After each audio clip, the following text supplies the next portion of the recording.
السلام علیکم ناظرین۔ نارملی ہر انسان پر ایک وقت ایسا بھی آتا ہے جب اس کا جسم کمزور ہونے لگتا ہے۔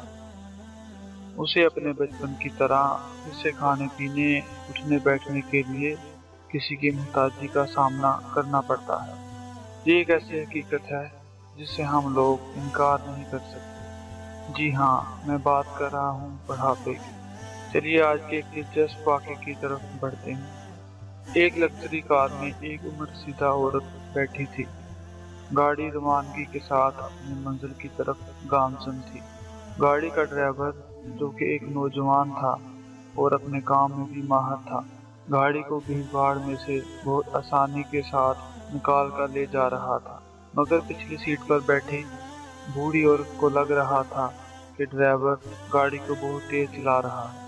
عورت نے ڈرائیور کو ایک دو دفعہ روکا ٹوکا بھی کہ گاڑی کو آہستہ چلائے، مگر نوجوان بوڑھی عورت کی بات کو سنا انسنا کر کے گاڑی کو روانگی کے ساتھ دوڑاتا رہا۔ بڑھیا نے گاڑی سے باہر جھانکنا شروع کر دیا۔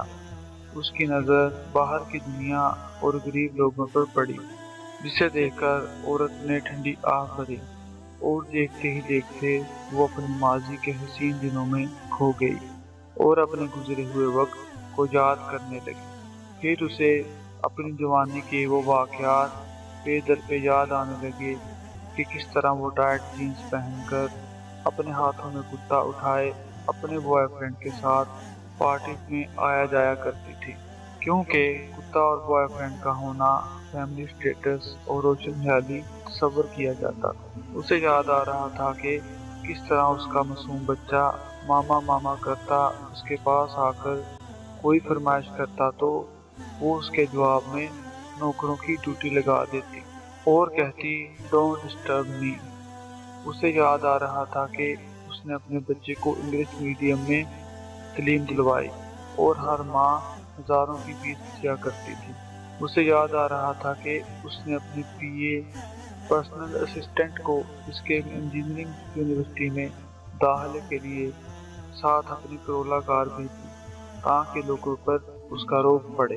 وہ سب یاد کر کر روتی جا رہی تھی اور سوچ رہی تھی کہ اس سے کہاں غلطی ہوئی۔ بوڑھی عورت اپنے ماضی کی یادوں میں کھوئی تھی کہ اسی اثنا میں گاڑی اولڈ ایج ہاؤس کے باہر رکی۔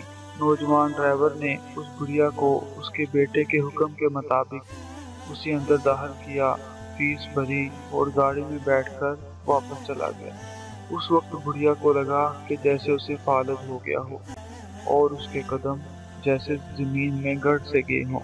بڑھیا کو اس کا کمرہ دکھایا گیا جس میں اسے اپنی زندگی کے آخری سانس تک دن گزارنے تھے۔ دن گزرنے لگے جبکہ ابھی تک اس کا ذہن اس بات کو تسلیم کرنے کے لیے تیار ہی نہ تھا کہ وہ اپنے گھر نہیں بلکہ ایک اولڈ ایج ہاؤس میں بیٹھے ہے، مگر جو حقیقت ہے اسے تسلیم کرنا ہی تھا۔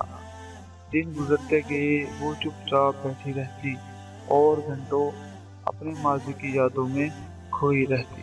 اسی دوران ایک نوجوان شخص اس کی توجہ کا مرکز بن کے رہ گیا۔ یہ نوجوان اولڈ ایج ہاؤس کا مالک تھا اور لوگوں کی فنڈنگ سے اس ادارے کو چلاتا تھا۔ تھوڑا ہی عرصہ میں بڑھیا اس نوجوان کے بارے میں کافی کچھ جان گئی تھی۔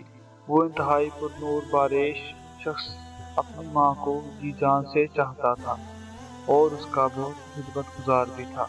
اس نے مدرسہ سے تعلیم حاصل کرنے کے ساتھ ساتھ انگریزی تعلیم بھی حاصل کر رکھی تھی۔ وہ اولڈ ایج ہاؤس میں سب بزرگوں سے بہت محبت اور عزت سے پیش آتا اور کافی وقت ان سب لوگوں میں گزارتا۔ اس نوجوان شخص کی خدمت اور محبت کو دیکھ کر بڑھیا سوچنے لگی کہ جن لوگوں سے اس نے ساری زندگی نفرت کی، دراصل یہی لوگ حقیقت میں انسان ہیں، جو پرندوں یا جانوروں کی طرح اپنے والدین کو چھوڑ نہیں جاتے۔